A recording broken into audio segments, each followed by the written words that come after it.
However, what a lot of us get hung up on is having things in our home. This is why clutter compiles that don't actually serve a purpose for our well being or our health or our household. And that is the thing.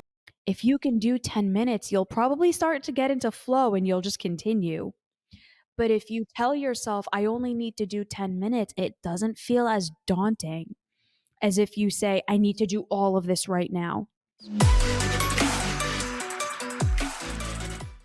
Hey, everybody, it's Bianca.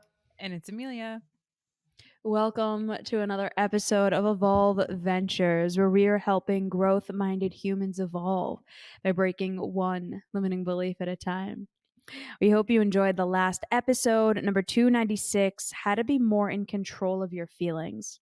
For today, 297, Motivation Monday, How to Declutter Your Environment.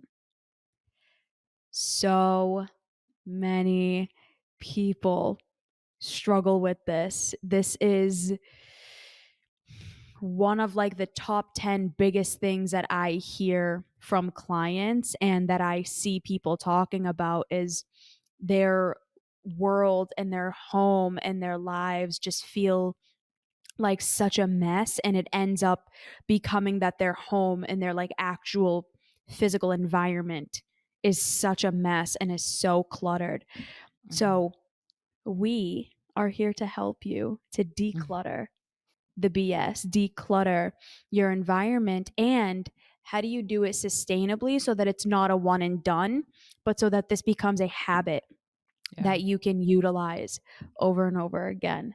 So, do you want to start or do you want me to start? I want you to start because I'm going to come in hot right after you. Yeah. Coming in hot. I don't know the rest of the words. Okay. Anyways. One of the biggest things that I think causes, or let me rephrase that. One of the things that I think maintains the cluttering of the house and maintains people's fear around actually like taking the time to quote unquote clean the mess up is this fear that you have to get it all done at once. Yeah. It's this like all or nothing thinking that I need to just take a day and just do all of this and clean everything. And it's like, if I don't clean every inch of the house and get all of it done, then it's not even worth doing it. Yeah. This is a trap. This is a trap of all traps, because when you take this massive, audacious goal and you tell yourself you have to get it done, the amount of avoidance and procrastination that you are then going to have because it feels so massive is going to keep you from ever actually doing it. Facts.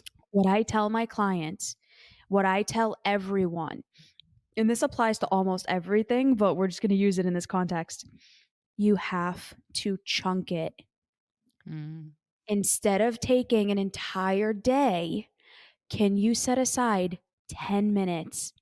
And it's not going to feel like anything. It's not going to feel significant enough. And all of your internal narrative is going to be like, that's not enough.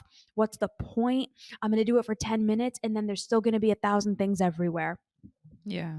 Maybe. But 10 minutes is a good way to get started, and it lowers the barrier to entry. If you can do 10 minutes, you'll probably start to get into flow and you'll just continue.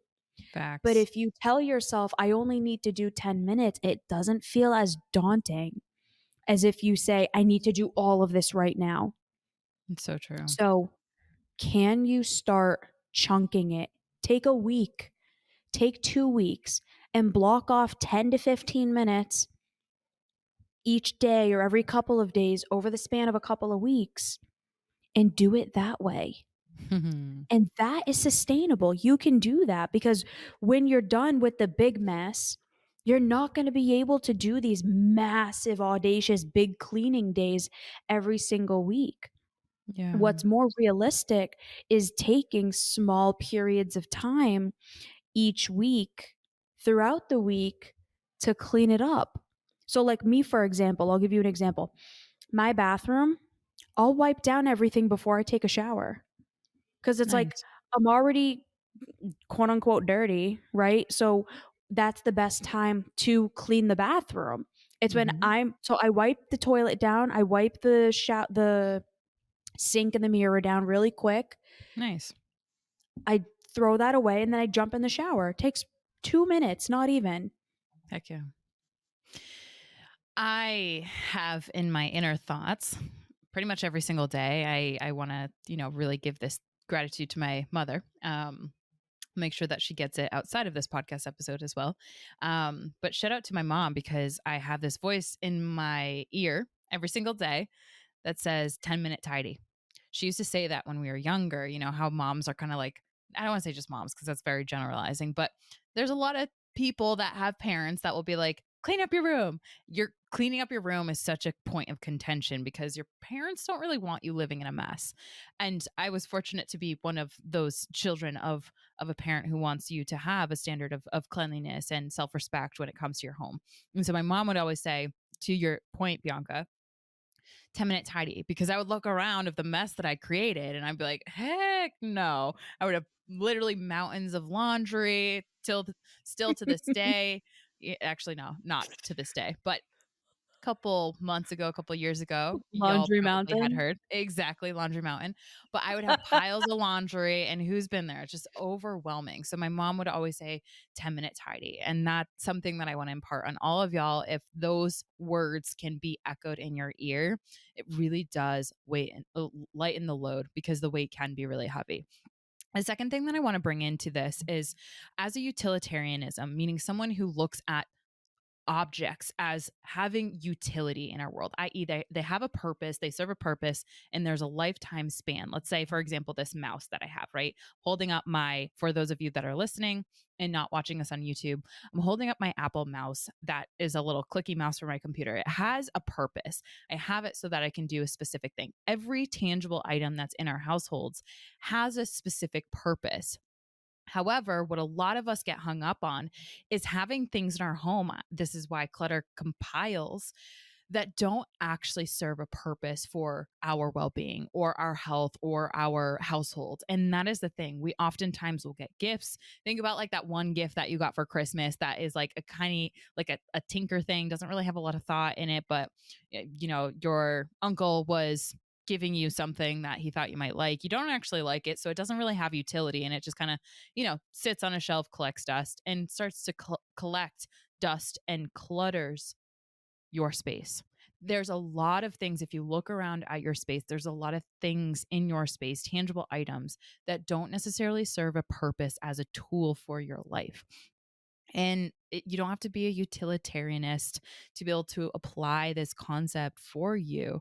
However, I found it to be incredibly beneficial. And here's the why underneath it, because that example, right? Gift from uncle, the pots and pans that I bought myself when I first moved into my first apartment, or the sweatshirt that my boyfriend gave me way back when that like has there's memories attached to tangible items that we all have. And that attachment can be very clingy, if you will. And so oftentimes we do not declutter our space because if we were to throw away, if we were to recycle, if we were to repurpose something, what would that mean about us? And that's oftentimes the conversations that I end up having conversations with, so that people end up attaching to things and never removing them from their area, their spaces, etc. And it's that meaning that we're assigning to that unique specific item that's preventing us from actually removing them. Now, I actually come from, it's very interesting. I have one grandmother who's super tidy, who is like so good at getting rid of stuff. Another grandma who is such a hoarder, but no one talks about it. And everything in her house has a purpose. So I have kind of the two inherited belief systems around get rid of things when you don't need them, and then everything has a purpose. And so it's been really interesting to kind of navigate this even within myself as I speak with clients. What is the meaning that you're attaching to specific items? Because if you're feeling like your space is closing in on you, it represents something that's going on internally within you. And I think that that is really helpful when it comes to processing what may no longer serve you. That sweatshirt from your boyfriend in high school, yeah, maybe it serves a purpose of keeping you warm, but you also might have 18 of those. So can this one that has the meaning of whatever that is for you, can we remove that from our space so that we can have more space, so that we can respect ourselves, and so that we can do those 10-minute tidies? And honestly, everything that we have in our home has a place, has a home that it needs to return to once I've used it. Those are some of the things that I've found clients deem really helpful when it comes to kind of navigating what that clutter is, why it's built up there in the first place, what's the meaning that's attached to it, and what is the meaning about ourselves if we were to repurpose or let it go. Well said. What is your episode suggestion? Episode suggestion is 255, Motivation Monday, how to handle your inner critic. Yep. 182, this is why you should be selfish. I'm curious. All right, everybody. We hope you have a phenomenal week. If this is something that you need help with, please, please, please reach out to Emilia or myself. We have so many programs here at Evolve that can help you. And we will see you next time. Bye everyone.